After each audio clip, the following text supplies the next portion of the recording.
সমালোচনা তোমার লাইফে থাকবে। তুমি যতদিন বেঁচে থাকবা ততদিন তোমার লাইফে সমালোচনা থাকবে, অবহেলা থাকবে, অবজ্ঞা থাকবে, তুচ্ছ-তাচ্ছিল্য থাকবে। এটাই স্বাভাবিক, এটাই জীবন।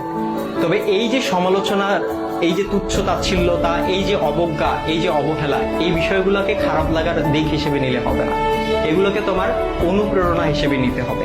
কারণ তুমি যখন এগুলোকে অনুপ্রেরণা হিসেবে নিবা, তখন এটা তোমার মধ্যে একটা জেদ তৈরি করবে। আর যেই জেদটা তোমাকে কঠোর পরিশ্রম করতে কি করবে ভাইয়া? অনুপ্রাণিত করবে। তোমার কঠোর পরিশ্রম করতে গিয়ে তোমার সব ধরনের ক্লান্তিগুলোকে দূর করে দিবে। আর যখন তুমি একবার কঠোর পরিশ্রম করতে শিখে যাবা, তখন স্যাক্রিফাইসের যে বিষয়টা, এই বিষয়টা তোমার মধ্যে অটো চলে আসবে।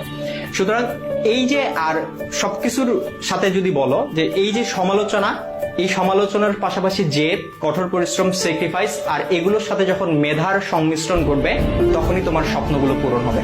সুতরাং সমালোচনাকারীর এই যে সমালোচনা, এই যে অবজ্ঞা, এই যে অবহেলা, এই যে তুচ্ছ-তাচ্ছিল্যতা, এই বিষয়গুলোকে তোমরা কখনো খারাপ বিষয় হিসেবে নিও না, বা খারাপ লাগার বিষয় হিসেবে নিও না।